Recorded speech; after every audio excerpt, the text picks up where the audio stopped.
Les extraterrestres sont parmi nous. Ne sauriez pas, de plus en plus d'Américains croient dur comme fer aux ovnis, une croyance relayée ces derniers mois par la télévision, le cinéma, Internet ou les jeux vidéo. Mais le symbole le plus fort de cet engouement, c'est la zone 51, un périmètre ultra secret qui se trouve à l'intérieur d'une base militaire dans le Nevada. De nombreux Américains sont en effet persuadés que le gouvernement y cache des vaisseaux spatiaux et des extraterrestres. Martine Laroche-Joubert et Bruno Giraudon se sont donc lancés sur la piste de ces êtres venus d'ailleurs, dressant au passage le portrait d'une Amérique un peu déboussolée. C'est un endroit tellement secret, probablement le plus secret au monde. Je n'ai jamais entendu parler de la zone 51, je n'y suis jamais allé.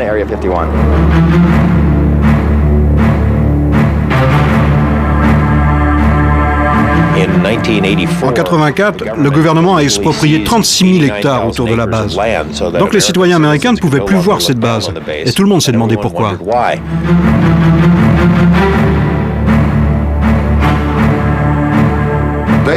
Ils mentent. Ils nous disent que cette base n'est pas là. Mais nous savons avec certitude que oui, elle est bien là.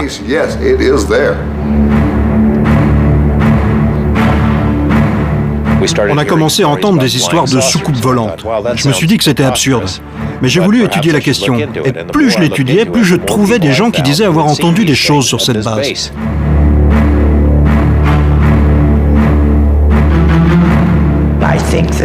Je pense qu'il existe une forme de vie intelligente ailleurs. Et peut-être qu'elle existe sur la base 51. Le plus grand hangar de la base est connu sous le nom de hangar 18.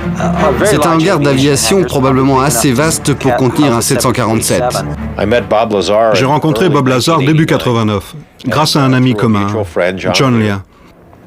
Et Bob m'a raconté une histoire incroyable.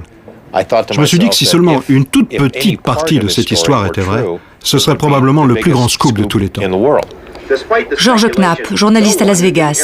C'est lui qui révèle au grand public le mystère de la zone 51 dans le Nevada.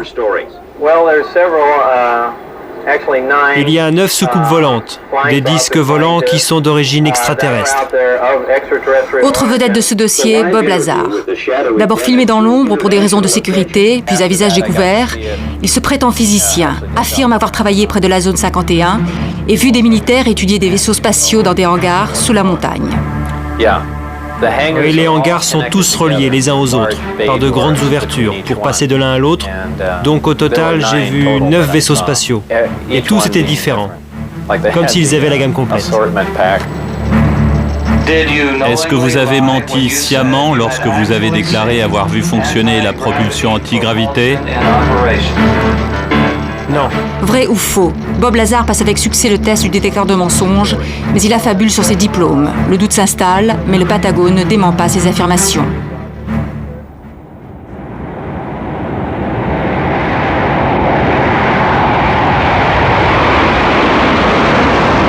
Pour en savoir plus, nous profitons d'une journée portes ouvertes sur la base aérienne de Nellis à Las Vegas. Nous sommes ici, à 250 km de la zone 51.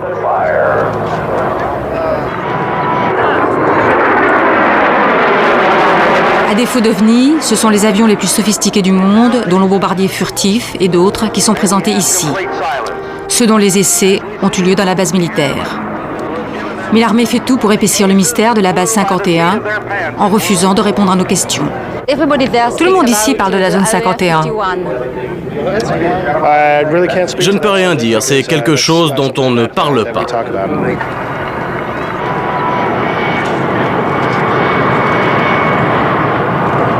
On ne sait rien de tout ça, ça, ils nous en parlent jamais.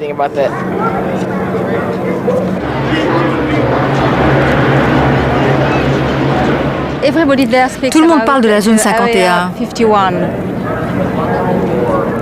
Vous savez quelque chose à ce sujet? Je ne peux pas répondre à vos questions. Pourquoi? Je ne peux pas répondre à vos questions. Unique opportunité pour apercevoir de loin la zone 51, à 50 km, après 2 heures de marche dans la montagne. En 1995, le gouvernement a encore agrandi le périmètre de sécurité, mais les curieux affluent avec chacun une tentative d'explication pour cet engouement. L'une des choses intéressantes à propos de la base 51, c'est que, étant donné que la base n'a jamais eu d'existence officielle et qu'on n'a jamais donné la moindre information à ce sujet, cela laisse libre cours à l'imagination des gens. Ils peuvent inventer ce qui pourrait être là. Au lendemain de la guerre froide, maintenant que les Russes ne sont plus nos ennemis, qu'il n'y a plus de menaces extérieures, il est intéressant de voir qu'on s'intéresse maintenant énormément aux ovnis. C'est un peu comme si cet intérêt pour des créatures venues d'ailleurs avait remplacé notre peur des Russes. Et cette base qui se trouve derrière moi, c'est en fait le lieu principal de la paranoïa de la guerre froide et du grand secret depuis 40 ans. Tout cet intérêt, toute cette fascination se reporte désormais sur cette base. Rachel, au cœur de l'Amérique profonde, une centaine d'habitants, la plupart retraités. À l'extrémité de Rachel, l'auberge de Little Alien, un jeu de mots sur le petit extraterrestre.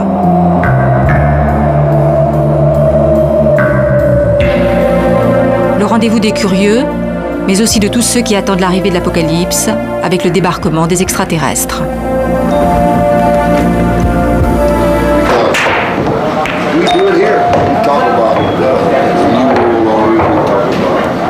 Joe, le patron de l'auberge, adversaire du nouvel ordre mondial, mais surtout du pouvoir central de Washington.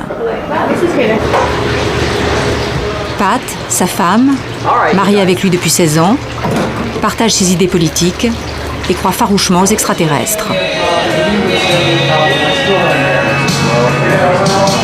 Tous deux accueillent avec chaleur les fanatiques venus des quatre coins des États-Unis, échafaudent des hypothèses, recueillent des confidences, s'échangent des photos plus ou moins mystérieuses.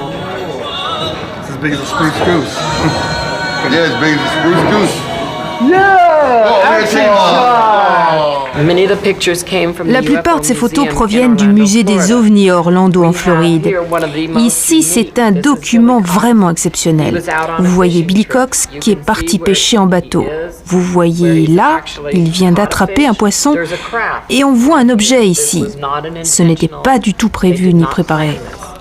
Avez-vous vu quelque chose vous-même ? Bien sûr, la première chose qui nous est arrivée à mon mari et à moi, c'était... Vous voyez la porte juste derrière moi ? Un faisceau lumineux a traversé cette porte. Il faisait environ 8 cm de diamètre. Ce rayon a été projeté dans la pièce sur une longueur de 2 mètres. Ça a illuminé tout l'encadrement de la porte. Nous avons tous les deux regardé à l'extérieur, mais il n'y avait rien. Il faisait environ moins 30 dehors. Rien ne bougeait, il n'y avait rien. Pas de traces de brûlé sur la porte. Rien, absolument rien. Mais nous avons ressenti une présence. On sent quand on est observé par quelqu'un. Mon mari a dit à haute voix, « Installez-vous, faites comme chez vous, vous serez toujours les bienvenus. »